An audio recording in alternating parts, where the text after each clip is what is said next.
Hi, I'm Kyle Ingham, founder of the Distilled Man, and today I want to talk to you about how to run an efficient meeting. Now, meetings can be one of the biggest wastes of time in office culture, and I would wager that probably 5 out of 10 meetings that you sit in are either unnecessary or, at the very least, inefficiently run. So how do you make sure all your meetings are productive and efficient? Check out these 8 tips on how to run a perfect meeting. So number 1, figure out if the meeting is even necessary in the first place. Some things by their very nature are just not good use of group time. So if you're trying to get feedback on an extensive document, for instance, something like that might be better handled offline. The idea that you're going to be able to get meaningful review and comments during the meeting from, 5 or more people is pretty ridiculous. On the other hand, if items are sensitive or require significant back and forth or clarification, they can be a great use of meeting time. So number 2, and this is a big one, is ensure that only the key people are invited to the meeting. Now remember, meetings are resource intensive. They take up people's time. And most people mistakenly think that if you schedule a 1-hour meeting on the calendar and say the meeting is not productive, then you've only lost 1 hour of time. But in fact, you have to look at it in terms of the number of people hours exhausted. So if you have 5 people in your meeting and you've had a 1-hour meeting, that's not 1 hour of wasted time. That's 5 hours of wasted time. And from there, it's pretty easy to quantify how much a meeting is costing either your company or your clients, depending on how your business is set up. Just multiply those person hours by the salaries or your billable rate. Now, it's tough to do this one because it sometimes can ruffle feathers when you have to either disinvite people or leave people out. But the fair way to do it is to assign delegates from each department so that you have one person representing from each group or department that their job is to represent that team and then filter that information back to them and make sure that their interests are represented and so on. Number 3, set expectations with meeting attendees. Have a clear objective and an agenda for the meeting.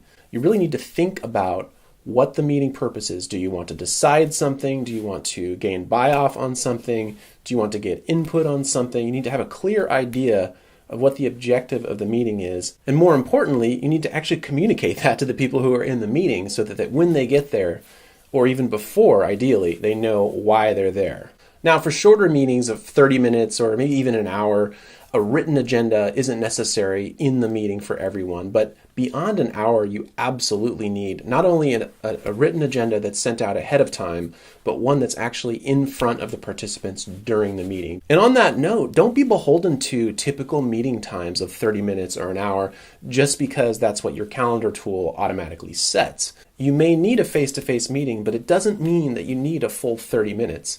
Maybe a 15-minute touch base where you just quickly get in a room, look each other in the eyes, and decide something. So number 4, and this is a tip that I really appreciate, is that the meeting actually starts when the invite is sent out, not when the physical meeting starts. So there's a real opportunity to help make a meeting way more productive if you learn appropriate ways to engage your invitees even before the meeting happens. So for example, let's say that you have something that you want to get people's feedback on. Say you have a 25-page slide deck that you want to walk people through. Now, do you think you're going to be more successful in getting feedback if you schedule a 30-minute meeting and just walk through it and give people 5 minutes to comment? Or do you think it's going to be more successful if you actually, give people a week heads up, send that deck out a week ahead of time, set really clear expectations that they need to provide feedback and discussion in that meeting? And now go a step further and ask them to not only read that deck, but to provide feedback half a day before or a day before the meeting. So not only do you make the meeting time really productive if you do end up having a meeting, but assuming that everyone has similar comments or everyone's aligned on feedback for that thing that you were going to discuss originally, you may not even need to have a meeting. So number 5, and this is closely related to the point we just talked about, you may want to consider pre-wiring meetings that involve important or particularly sensitive topics. And I wanted to thank Bruce over at projectmanagementhacks.com for introducing me to this term. I'd done this before, but I never really knew the word for it. And essentially the idea is if, during a meeting you want to always get alignment, you want to get collaboration, you don't want any surprises. You don't want to hit any landmines, essentially. So if the topic that you're dealing with is a particularly sensitive one or particularly critical, you may want to consider using that pre-meeting time, like we were talking about earlier, but approaching some of the key players who are going to be in the meeting and trying to gain alignment even before the meeting happens. It can just be a quick check-in, a little drop-by or drive-by, and then you kind of preview the issue or the topic or the point of view that you're going to share in the meeting and get their thoughts on it. Because if you can kind of hash out any issues that they might have, get alignment from them ahead of time, it's going to go a long way in terms of making for a smooth meeting later. So number 6, actively manage your meetings. So even if you've gone to the trouble of putting together a perfect agenda, you still have to actively manage that meeting to make sure that you stay on track. Now, of course, if real magic is happening and there's some great ideas and great synergy that's happening in the meeting at the time, you don't want to snuff that out necessarily. But a lot of times, and I'm sure you're familiar with this, people will bring up tangential ideas that, sure, it's a great idea, but it's kind of off topic and off agenda.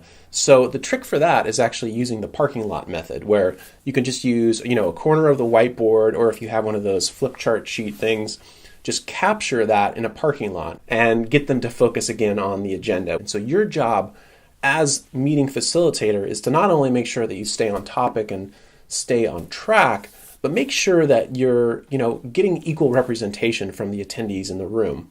And that means that you do have to interrupt sometime, but you can do that delicately though. So for instance, you could say something like, listen, Bill, you made some really, really good points here. I actually want to hear what Jane has to say about this as well, and then we can maybe come back to some of your ideas at the end, okay? So number 7, and this is absolutely critical, is agree on the next steps that need to be taken during the meeting and then document them. So as meeting organizer, you need to be the one to say, okay, guys, so I just want to make sure that I'm clear. Bill is going to follow up on this, right? Right, Bill? And then following the meeting, what you want to do is actually send out a quick meeting summary and documenting those next steps and who's responsible. It really goes a long way in making that meeting time really actionable and productive. Now, the final point, tip 8, and this is a pretty advanced tip. Bring donuts. So I used to bring donuts to meetings all the time. And actually there was one client that I did it with in particular. It was so consistent that it started being this running joke with them that the marketing director would say, oh, I see Kyle and I start salivating. And so I would always bring this pink box of donuts, and it was kind of like bringing a gift each time. And it was always exciting because they knew they were going to get their sugar rush when I came. So we always had a good laugh, and then it was just kind of a nice way to start each meeting with a smile. And with your internal team, yeah, sure, you could look at it as bribing them with sugar, but I'm telling you, it's amazing what people will do for donuts. So remember, not every topic is worthy of a meeting, but if you do need a meeting, it's critical that you follow these tips to make sure that all of your meetings are as efficient and productive as possible. And if there's other tips and tactics you've used to make meetings more productive, let me know in the comments. Well, I hope you found this helpful. If you like this video, please hit like below and make sure to subscribe to my YouTube channel if you want to see more videos like this. And finally, you can download a copy of my free PDF guide, 48-Hour Gentleman, Your One Weekend Plan to More Confidence, Poise, and Manly Know-How. Thanks again for watching, and I'll see you soon.